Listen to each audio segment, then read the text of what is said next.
Matric exam में जो important question होते हैं, जिस टाइप से क्वेश्चंस पूछे जाते हैं, मैं वही क्वेश्चंस को लेकर आया हूं। जो मेरी वीडियो देख रहे हैं, इस वीडियो को पूरा देखें और जो मैं क्वेश्चंस बता रहा हूं उस क्वेश्चंस के थॉट पे आप भी अपने बुक से क्वेश्चन निकालें और इन सभी क्वेश्चंस के जैसे सिलेबस जो भी क्वेश्चंस है ना उसको आप प्रैक्टिस करें, क्योंकि हुबहू इसी टाइप से क्वेश्चन आपके एग्जाम में दिखेंगे। तो मैं इसमें से पहला क्वेश्चन बताता हूं जो बहुत इंपॉर्टेंट है और आपके एग्जाम में भी पूछे जाते हैं। तो मैंने यहाँ क्वेश्चन लिखा हुआ हूं कि 306 और 657 का यूक्लिड विभाजन एल्गोरिथ्म की मदद से HCF ज्ञात करें। ये टैब को भेजा में टाल लीजिएगा, क्योंकि आपके एग्जाम में ये भेजा वाला मैथ पक्का आने वाला है और अगर आप सीख जाओगे तो भेजा फ्राई नहीं होगा, वरना फिर प्रॉब्लम होगी। सो इसको मैं सॉल्व करता हूं। भाग तो सभी को आता होगा। सबसे पहले इसको हमने भाग देना है। हमने बोला 306 अर्थात 306 को भाग करना है हमें 657 में। आप बताओ, जैसे भाग करते नॉर्मल में एक बार में तो नहीं लगेगा, दो बार में मैं लगाता हूं। 6 दूनी 12 कर दूं, कैरी किया 1, 2 को मैंने 0 से गुना किया 0, 0 में कैरी किया 1 तो हो गया 1 और 3 दूना 6। ये हमको लेस यहाँ घटा दीजिए, तो 7 में से 2 घटेगा, बच गया 5 और ये 5 में से अगर बात करें 1 की तो यहाँ बच गया हमारा 4। अब इसके बाद ये कटकुट हो गया, कट गया ना पूरा। उसके बाद अब देख लो यहाँ ट्विस्ट क्या है, यहीं से आपको घेरना है। ये छोटा हो गया ना, जब ये छोटा हो गया तो ये बड़ा है, तो अब तो भाग नहीं जाएगा ना, तो आप यहां से ऐसे करके घेर दो और इसके बाद जो ये है ना इसको यहां लिख दीजिए, 306 को इसके अंदर लिख दीजिए। ओके, अब यहां पे भी क्या करो, आप भाग लगा दो। 45 का पहाड़ा अगर नहीं आता पढ़े तो मल्टीप्लाई कर लो, 45 के 45, 45 दूनी 90। इस तरह से हमने चेक किया। तो अगर हम बात करें तो 5 25 25, 5 20 हम 6 बार में लगा के देखते हैं। तो 6 25 30, कैरी किया कितना 3, 6 4 का 24, 25 27, 27, 270 हो गए। अब इसको घटाते हैं हम, यहाँ क्या करते हैं घटाते हैं, तो ये क्या हो जाएगा 6 में से अगर 4 मतलब 6 में से 0 घटेंगे तो 6 बच जाएंगे और यहाँ तो कुछ नहीं है ना, तो ये इससे पैसा लेगा, कैरी लेगा, तो 10 में से 7 गया, 3 बचा और ये 2 मिलके क्या हो गया कटकुट हो गए।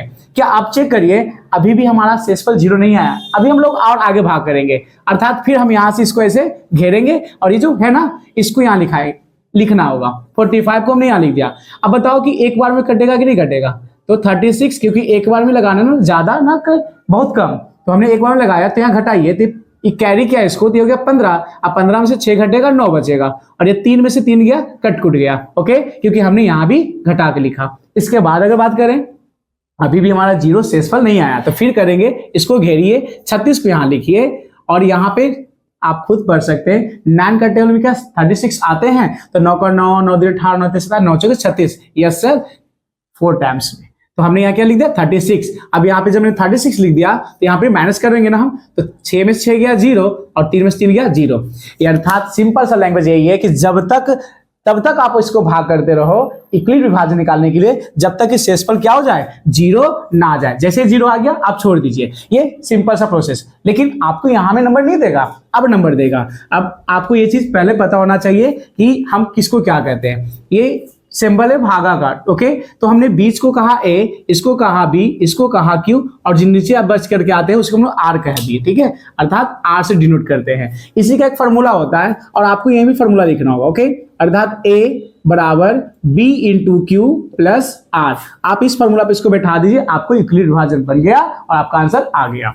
अर्थात हमने पहला स्टेप क्या किया, तो A हमने बोला क्या, A किसको मानते हैं बीच वाला, तो बीच वाला कितना है भाई 6 5 7 इक्वल B का मान कितना है 306 मल्टीप्लाई है ना Q कितना है 2 है और प्लस R कितना है, R हमारा सर आ गया 45। क्या R का मान 0 आया, नहीं ना, तो आप कॉमा दीजिए, R does not equal to 0, क्योंकि 0 के बराबर नहीं आया है। आगे बढ़ते हैं। सेकेंड स्टेप क्या था, A के जगह पर कितना है भाई 306 इक्वल टू B की जगह कितना है 45 मल्टीप्लाई 6, Q की जगह 6 लिख दिया, प्लस क्या हमारा शेषफल 0 आया, नहीं ना, तो यहां भी हमने लिख दिया 36। ओके, क्या आप चेक कर लो R does not equal to 0, तो मजे से बन रहा है। आगे देख लीजिए, थर्ड स्टेप में हम लोग आते हैं। थर्ड स्टेप में है 45 को हमने लिखा और यहाँ क्या कर दिया, B के जगह पर क्या लिख दिया हमने 36 मल्टीप्लाई बाई 1 प्लस कितना होंगे सर, यहाँ पे शेषफल हमारा 0 आ गया, अर्थात हम 0 9 लिखेंगे, अच्छा लगेगा दिखने में।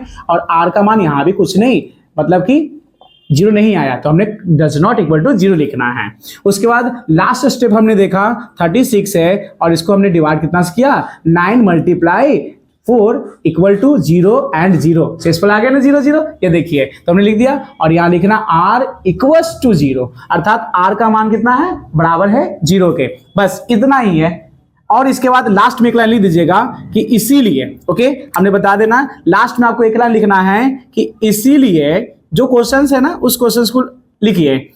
306 तथा कितना है भाई 657 का मश, यही बोला था ना, मश को हिंदी में कहते हैं, इंग्लिश में कहते हैं HCF, बराबर जितना से कटे ना वही होता है मसा। तो कितना से कटा था 9 से ना, देखिए ये 9 से कटा ना, इसका आंसर क्या हो जाएगा 9।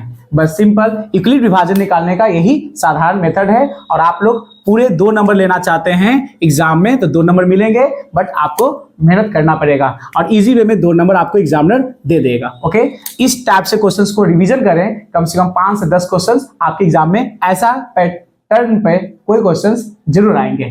थैंक्स।